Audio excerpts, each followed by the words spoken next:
आज आहे 6/11/23ची मुरली.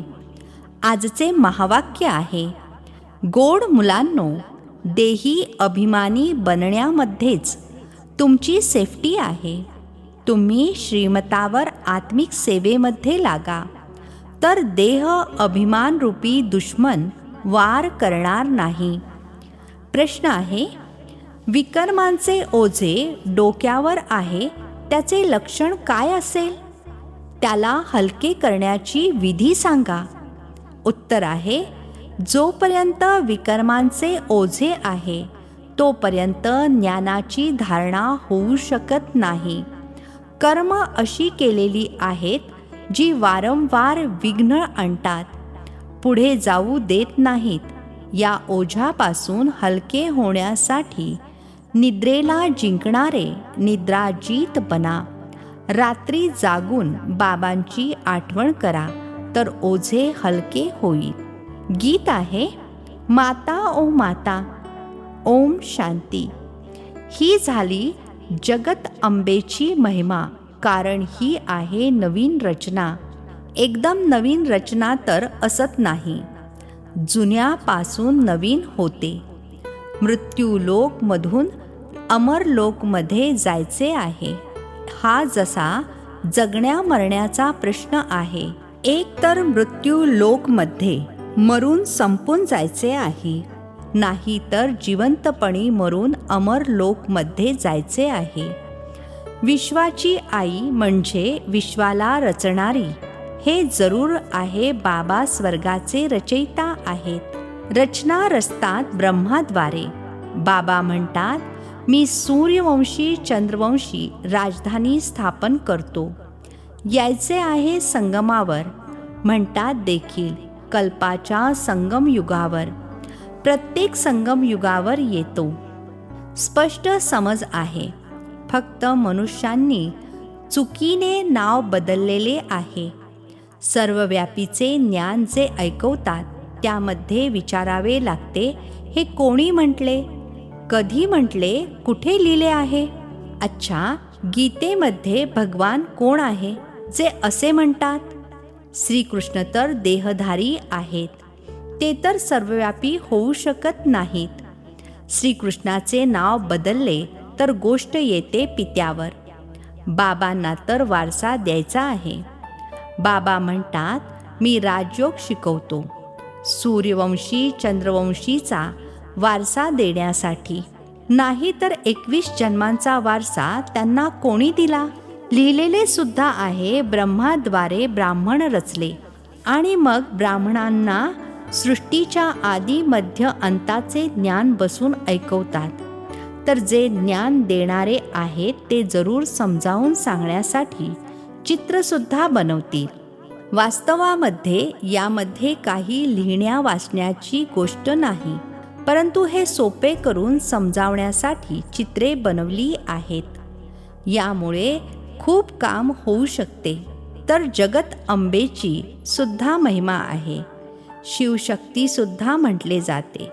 शक्ती कोणाकडून मिळते? वर्ल्ड ऑलमायटी बाबांकडून. वर्ल्ड ऑलमायटी अथॉरिटी हा शब्द देखील महिमेमध्ये द्यावा लागेल. अथॉरिटी अर्थात जी काही शास्त्रे इत्यादींचे ज्ञान आहे ते सर्वजण जाणतात. अथॉरिटी आहे समजावून सांगण्याची. ब्रह्माच्या हातामध्ये शास्त्रे सुद्धा दाखवतात आणि म्हणतात, ब्रह्मामुख कमलाद्वारे सर्व वेदशास्त्रांचे रहस्य समजावून सांगतात. तर अथॉरिटी झाली ना. तुम्हा मुलांना सर्व वेदशास्त्रांचे रहस्य समजावून सांगतात. दुनिया जाणत नाही की धर्मशास्त्र कशाला म्हटले जाते. म्हटले सुद्धा जाते 4 धर्म. त्यामध्ये देखील एक धर्म आहे मुख्य. हे आहे फाउंडेशन. बनियन ट्रीचे अर्थात वडाच्या झाडाचे उदाहरण सुद्धा दिले जाते. त्याचे फाउंडेशन सडून गेले आहे, बाकी फांद्या उभ्या आहेत, हे उदाहरण आहे. दुनियेमध्ये झाडे तर खूप आहेत. सतयुगामध्ये सुद्धा झाडे तर असतील ना, परंतु जंगल नाही, बगीचे असणार. कामाच्या गोष्टींसाठी जंगले सुद्धा असतील. लाकूड इत्यादी तर पाहिजे ना. जंगलामध्ये सुद्धा पशु पक्षी खूप राहतात, परंतु तिथे सर्व गोष्टी चांगल्या फलदायी असतात. पशु पक्षी देखील शोभिवंत आहेत, परंतु घाण करणारे असणार नाहीत. हे पशु पक्षी सौंदर्य तर पाहिजे ना. सृष्टीच सतोप्रधान आहे, तर सर्व गोष्टी सतोप्रधान असतात. स्वर्ग तर मग काय. सर्वात पहिली मुख्य गोष्ट आहे बाबांकडून वारसा घेणे. चित्र बनत राहतात, त्यामध्ये देखील लिहायचे आहे ब्रह्माद्वारे स्थापना, विष्णूद्वारे पालना. हे शब्द मनुष्यांना समजत नाहीत, म्हणून विष्णूची 2 रूपे लक्ष्मी नारायण आहेत पालना करणारे. हे तर समजतात. कोटींमध्ये काही जणच समजतील. आणि मग असे लिहिले आहे, आश्चर्यवत सुनंती कथंती, नंबरवार पुरुषार्थ अनुसार आपले पद प्राप्त करतात. कुठे ना कुठे या गोष्टी लिहिलेल्या आहेत. भगवानुवाच अक्षरसुद्धा ठीक आहे. भगवंताची बायोग्राफी जर बिघडली तर सर्व शास्त्रांचेच खंडन होईल. बघण्यात येते बाबा दिन प्रतिदिन चांगले चांगले पॉइंट्स देत राहतात. सर्वात पहिला तर निश्चय करून घ्यायचा आहे की भगवान ज्ञानाचे सागर आहेत. मनुष्य सृष्टीचे बीजरूप आहेत. चैतन्य बीजामध्ये ज्ञान कोणाचे असणार? जरूर झाडाचे असणार. तर बाबा येऊन ज्ञान समजावून सांगत आहेत ब्रह्माद्वारे. ब्रह्मा कुमार कुमारी नाव छान आहे. प्रजापिता ब्रह्माच्या कुमार कुमारी तर पुष्कळ आहेत. यामध्ये अंधश्रद्धेची काही गोष्ट नाही. ही तर रचना आहे ना. बाबा मम्मा अथवा तुम मात पिता सर्वजण म्हणतात. जगत अंबा सरस्वती आहे ब्रह्माची मुलगी. ही तर प्रॅक्टिकलमध्ये BK आहे. कल्पापूर्वी सुद्धा ब्रह्माद्वारा नवीन सृष्टी रचली होती. आता पुन्हा जरूर ब्रह्माद्वारेच रचना होणार. सृष्टीच्या आदी मध्य अंताचे रहस्य बाबाच समजावून सांगतात, म्हणून यांना नॉलेजफुल म्हटले जाते. बीजामध्ये जरूर पूर्ण झाडाचे ज्ञान असणार. त्यांची रचना चैतन्य मनुष्य सृष्टी आहे. बाबा राजयोग सुद्धा शिकवतात. परमपिता परमात्मा ब्रह्माद्वारे ब्राह्मणांना बसून शिकवतात, जे ब्राह्मण नंतर देवता बनतात. ऐकताना मजा तर सर्वांना खूप येते, परंतु देह अभिमान असल्या कारणाने धारणा होत नाही. इथून बाहेर गेले आणि खल्लास. अनेक प्रकारचे देह अभिमान आहेत. यामध्ये खूप मेहनत पाहिजे. बाबा म्हणतात, निद्रेला जिंकणारे बना. देह अभिमान सोडा, देही अभिमानी बना. रात्रीचे जागून आठवण करायची आहे, कारण तुमच्या डोक्यावर जन्म जन्मांतरीच्या विकर्मांचे ओझे खूप आहे, जे तुम्हाला धारणा करू देत नाही. कर्म अशी केलेली आहेत, या कारणामुळे देही अभिमानी बनत नाहीत. थापा खूप मारतात. भरपूर थापांचा चार्ट लिहून पाठवतात की आम्ही 75% आठवणीमध्ये राहतो. परंतु बाबा म्हणतात, अशक्य आहे. सर्वात पुढे असणारे स्वतः म्हणतात, मी आठवण करण्याचा कितीतरी प्रयत्न करतो, परंतु माया विसरायला लावते. खरा चार्ट लिहिला पाहिजे. बाबा सुद्धा सांगतात ना, तर मुलांनी सुद्धा फॉलो केले पाहिजे. फॉलो करत नाहीत तर चार्ट सुद्धा पाठवत नाहीत. पुरुषार्थासाठी वेळ मिळालेला आहे. या धारणा काही मावशीचे घर नाहीये. यामध्ये थकायचे नसते. काहींना समजायला वेळ लागतो. आज नाही तर उद्या समजेल. बाबांनी सांगितले आहे की जो देवी देवता धर्माचा असेल आणि दुसऱ्या धर्मामध्ये कन्व्हर्ट झाला असेल तर तो येणार. एक दिवशी आफ्रिकन इत्यादींची सुद्धा कॉन्फरन्स होईल. भारतखंडामध्ये येत राहतील. पहिले कधी येत नव्हते, आता सर्व मोठे मोठे येत राहतात. जर्मनीचा प्रिन्स इत्यादी हे सर्व कधी बाहेर पडत नव्हते. नेपाळचा जो राजा होता त्याने रेल्वे कधी पाहिली नव्हती. आपल्या हद्दीमधून बाहेर कोठे जाण्याचा हुकूम नव्हता. पोप कधी बाहेर पडला नव्हता, आता आला. येणार सगळे, कारण की हा भारत सर्व धर्मवाल्यांचे खूप मोठ्यात मोठे तीर्थ आहे, म्हणून ही जोरदार ॲडव्हर्टाईज होईल. तुम्हाला सर्व धर्मवाल्यांना सांगायचे आहे, निमंत्रण द्यायचे आहे. ज्ञान तरीसुद्धा तेच घेतील जे देवी देवता धर्मवाले कन्व्हर्ट झाले आहेत.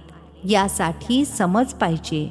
जर समजतील तर शंखध्वनी जरूर करतील. आपण ब्राह्मण आहोत ना, आम्हाला गीताच ऐकवायची आहे. खूप सोपे आहे. बेहदचे बाबा आहेत स्वर्गाचे रचयिता. त्यांच्याकडून वारसा प्राप्त करण्याचा आमचा हक्क आहे. सर्वांचा हक्क आहे आपल्या माहेरी अर्थात मुक्तिधामला जाण्याचा. मुक्ती जीवनमुक्तीचा हक्क आहे. जीवनमुक्ती सर्वांना मिळणार आहे. जीवन बंधमधून मुक्त होऊन शांतीमध्ये जातात. नंतर जेव्हा येतात तेव्हा जीवनमुक्त आहेत. परंतु सर्वांना सतयुगामध्ये तर जीवनमुक्ती मिळत नाही. सतयुगामध्ये जीवनमुक्तीमध्ये होते देवी देवता. नंतर जे येतात कमी सुख कमी दुःख प्राप्त करतात. हा हिसाब किताब आहे. सर्वात कंगाल भारतच बनला आहे, जो सर्वात श्रेष्ठ होता. बाबासुद्धा म्हणतात, हा देवी देवता धर्म खूपच सुख देणारा आहे. हे पूर्व नियोजित आहे. सर्व आपापल्या वेळी आपापला पार्ट वठवतात. हेविनली गॉडफादरच हेविन स्थापन करतात. इतर कोणी करू शकत नाही. क्राइस्टच्या अगोदर 3000 वर्षांपूर्वी बरोबर म्हणतात हेविन होते. नवीन दुनिया होती. क्राइस्ट काही तिथे थोडाच येणार. तो त्याच्या वेळेवरच येतो. मग त्यांना आपला पार्ट रिपीट करायचा आहे. हे सर्व बुद्धीमध्ये बसले तर श्रीमतावर चालणार. सर्वांची बुद्धी एकसारखी नाही. श्रीमतावर चालण्याची हिंमत पाहिजे. मग शिवबाबा तुम्ही जे खाऊ घालणार, जे घालायला देणार, ब्रह्मा आणि जगत अंबाद्वारे, ब्रह्माद्वारे सर्व काही करणार ना. तर दोघे कंबाईंड आहेत. ब्रह्माद्वारेच कर्तव्य करणार. शरीर तर दोन्ही एकत्र नाहीत. काही काही कंबाईंड शरीरही पाहिली आहेत बाबांनी. आत्मा तर दोघांची वेगवेगळी झाली. यामध्ये अर्थात ब्रह्मामध्ये बाबा प्रवेश करतात. ते आहेत नॉलेजफुल. तर नॉलेज कोणाद्वारे देतील? श्रीकृष्णाचे चित्र तर वेगळे आहे. इथे तर ब्रह्मा पाहिजे. प्रॅक्टिकलमध्ये ब्रह्मा कुमार कुमारी किती आहेत? ही काही अंधश्रद्धा तर नाही. ॲडॉप्टेड अर्थात दत्तक घेतलेल्या मुलांना भगवान शिकवतात. कल्पापूर्वी जे ॲडॉप्ट झाले तेच आता होतात. बाहेर ऑफिसमध्ये तर कोणी म्हणणार नाही आम्ही BK आहोत. हे गुप्त झाले. शिवबाबांची संतान तर आहोतच. बाकी रचना नवीन सृष्टीची रचावी लागते. जुन्यापासून नवीन बनवतात. आत्म्यामध्ये खाद अर्थात भेसळ पडल्याने जुनी होते. सोन्यामध्येच भेसळ होते तर मग खोटे होते. आत्मा खोटी होते तर शरीर सुद्धा खोटे होते. मग खरे कसे होणार? खोट्या वस्तूला अग्नीमध्ये टाकतात पवित्र करण्यासाठी. तर किती मोठा विनाश होतो. हे सण इत्यादी सुद्धा सर्व भारतातील आहेत. हे कोणाचे आणि कधीचे आहेत हे कोणी जाणत नाहीत. नॉलेज खूप कमी घेतात. अगदी शेवटी राजाई मिळाली त्याने काय? खूप कमी सुख झाले ना. दुःख तर हळूहळू सुरू होते. म्हणून चांगल्या रीतीने पुरुषार्थ करायचा आहे. किती नवीन मुले पुढे गेली आहेत. जुने अटेन्शन देत नाहीत. देह अभिमान खूप आहे. सर्व्हिस करणारेच हृदयावर राज्य करतील. म्हटले जाते ना, आत एक बाहेर दुसरे. बाबा आतून प्रेम चांगल्या चांगल्या मुलांवर करतील. कोणी बाहेरून चांगले आणि आतून खराब असतात. कोणी सर्व्हिस करत नाहीत. आंधळ्यांची काठी बनत नाहीत. आता जीवन मरणाचा प्रश्न आहे. अमरपुरीमध्ये उच्च पद प्राप्त करायचे आहे. माहीत पडते कोणी कोणी कल्पापूर्वी पुरुषार्थ करून उच्च पद प्राप्त केले आहे. ते सर्व पाहण्यामध्ये येते. जितके देही अभिमानी बनाल तितके सेफ्टीमध्ये चालत राहणार. देह अभिमान पराभूत करतो. बाबा तर म्हणतात, श्रीमतावर जितके आत्मिक सर्व्हिसमध्ये चालू शकाल तितके चांगले आहे. सर्वांना बाबा समजावतात. चित्रांवर समजावणे खूप सोपे आहे.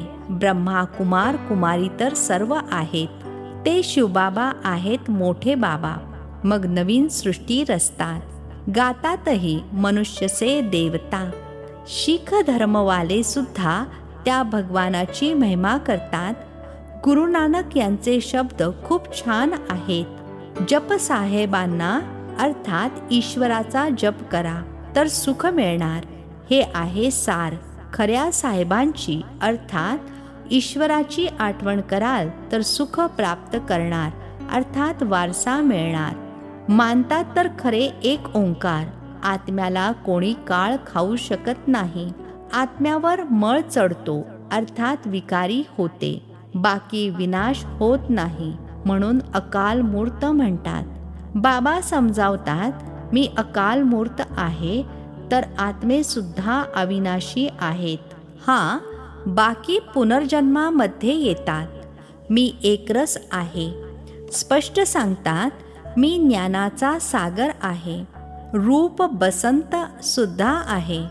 तर या गोष्टी समजवायच्या आहेत. आंधळ्यांची काठी बनायचे आहे.